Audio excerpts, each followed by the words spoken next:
Coordinator mar gwenge ma Nyanza Flora Moroa ogolo siem ne josiasa matiyo marach kod jochiw arita mekgi e chako tulo e rombe mag siasa, kowacho ni biro kawnegi ondamo mager mar chik. Koloso e kaunti ma Migori tok romo kod apisas mochung' ne arita, coordinator no osingo ne josiasa mabiro dhi ataro kod chik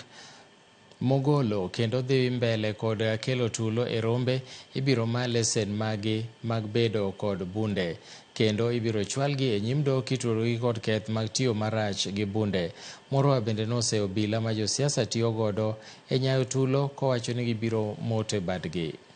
So the law is very clear about the misuse of firearms. Anyone who has been allowed by law is mandated to ensure that the licenses have been given to them by government will be withdrawn. For any person who is liable to any criminal activities, we have started investigations, and if there is anybody who is found to have committed